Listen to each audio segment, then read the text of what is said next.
Sovereign health, I heard about while I was trying to find another mental health clinic, but it ended up being too expensive. So I came here and I was talking to all the people that work in like billing and stuff like that, and they really helped me out through here. But basically I found it over the internet and then just worked my way up from there. They helped me a lot out with insurance. Like, insurance was a huge issue for me, and I was trying to get insurance for super long, and then I finally got it, and then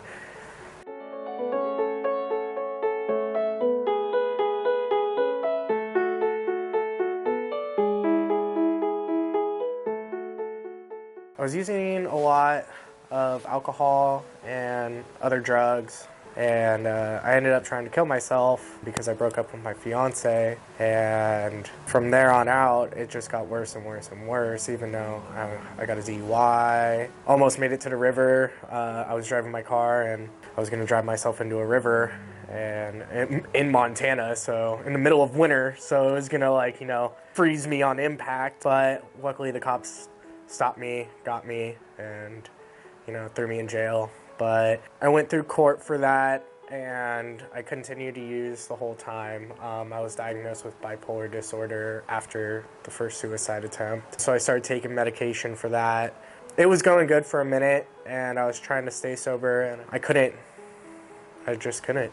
It was really hard for me. I lost my fiance, I had no friends, I gave up a lot of stuff. I didn't want to hang out with anybody. I isolated for an extreme amount of time for about like 3 months, and I just stayed indoors and drank my life away and just didn't want to go outside. I was terrified that I would run into her, and my anxiety just turning on my car to go to work was out of the roof. I'd be shaking and sweating while it was like negative 20 degrees out, and just complete panic to even just drive my car to go to work. So that happened, and then court got over for that, and basically I was good to go, and I ended up going back to drinking really heavily, and I started doing a bunch of other drugs again, and ended up trying to kill myself again. I wasn't with a lot of good people.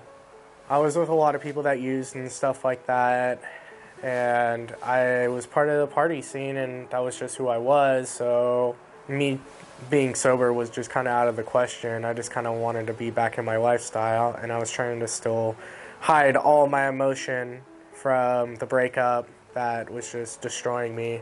It was really rough. I ended up trying to kill myself again, like I said. I was laying in the middle of the road in a 4-lane street, and in the middle of the night, and waiting for a car to hit me, and the car that almost hit me was a cop, so it was 20 feet from hitting me, and they picked me up. I had some drugs in my wallet, and I totally forgot about that, and they took me to jail. So I went to jail that time and then got out again. Then I ended up in jail for failing a pretrial test for that because I went back to pretrial. Then I went to jail for a month, and I stayed in there, and that was a month sober, and it was very, very emotional. The whole time I was trying to get insurance, the entire time I was trying to get insurance to get here, and I just didn't take it seriously enough until jail. And I was like, well, also the second time trying to kill myself, and I was just like, nobody tries to kill themselves twice in a year. I can't stop drinking, I can't stop using drugs, I'm depressed all the time, I'm anxious all the time, just so much self-hate, no self-esteem at all. It was really, really bad.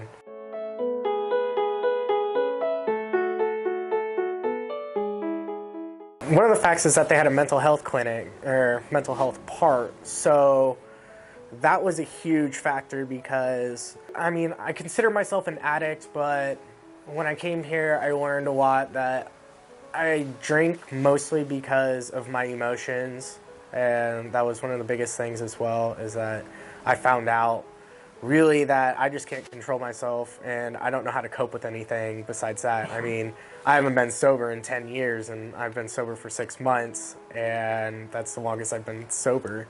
So being here and having a mental health program was really awesome, and going through it was good. I mean, I learned about drug use and alcohol use and 12 steps and other sorts of recovery options, but most of it was the mental health that I really, really took seriously, like absolutely seriously.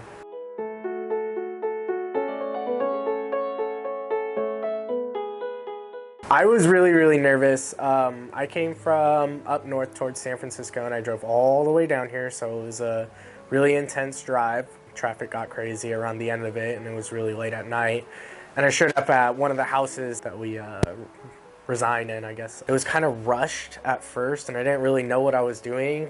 I didn't really come to the center because it was so late at night, so I had to go straight to the house. So it was kind of rushed. I didn't know anybody, I didn't know anything, and it was good. They got me through it. Everybody was really kind, helpful, and they're trying to get me to relax.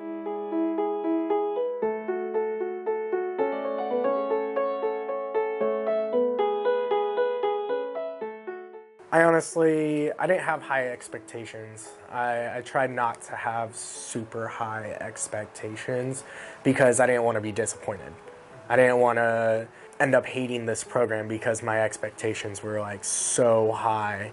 But I kept a really open mind and all the counselors were awesome.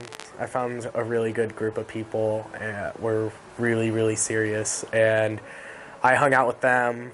We shared ideas, we really learned about each other, like, and helped each other through a lot of stuff and a lot of communication. And when I came here, I didn't want to commute with anybody. The counselors were out of control. They're just so helpful, so helpful. I didn't expect how great they were going to be, and honestly, they're what make this program. If anything, the counselors make this program the best.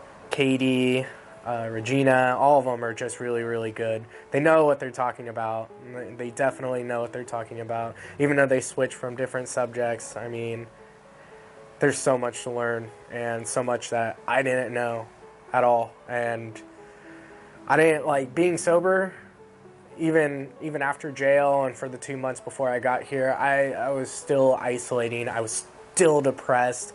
And still having anxiety, and I just didn't know how to control it. I was sitting there miserable with my life, like miserable. I wasn't living. I was just literally sitting there wasting time and wasting my life, even though I was working and making money, but I wasn't happy. I just couldn't handle it and didn't know how to cope. But coming here, like I said, all the counselors really, really helped out.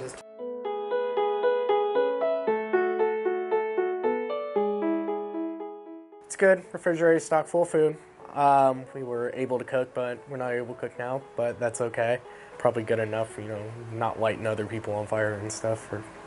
But the house is always stocked with food, which was nice. We got some protein there now, so that's really good. And lots of fruits and veggies, cereal, everything was really set up for us, I guess. It was comfortable. Had a roommate, which was fine. Roommates are fine. I went through like 4, so I mean, I didn't care, but some of them just couldn't handle the program. But, you know, that's just other people. And being in that situation really made me able to, like, necessarily judge people for their actions, but just to understand them. It was a really big coping mechanism. I mean, there were some that I liked, and then there were some I was scared to go to sleep in the room. So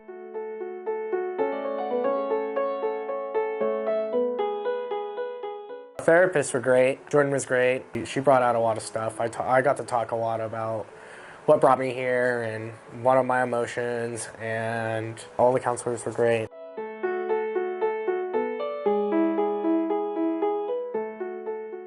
So all my groups were really good. They were separated from a different group, from DD group, so we really, really got to focus on mental health. So that was awesome. That was really, really good.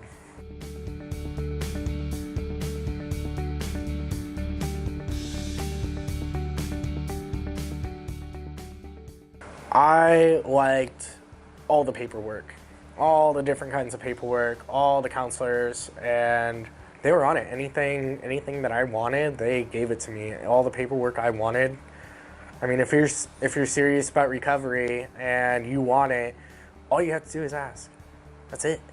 You just ask and you got it, all the paperwork you want.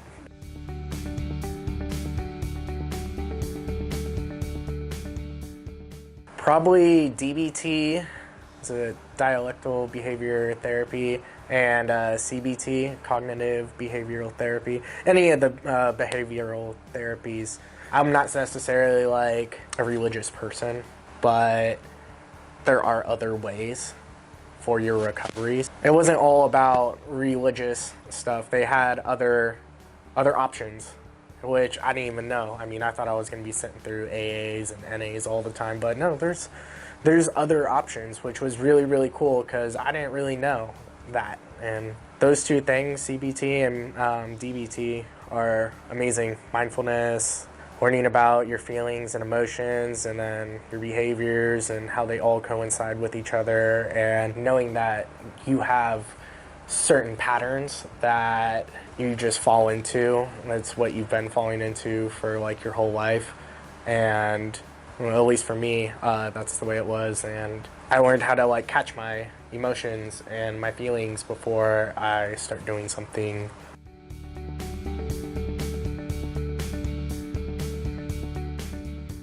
It's worth it. If you want it, it's there. If you fight it, I think that's basically with everything. I mean, if you fight the program, then you're not going to get help. But if you really, really want the help, it's here.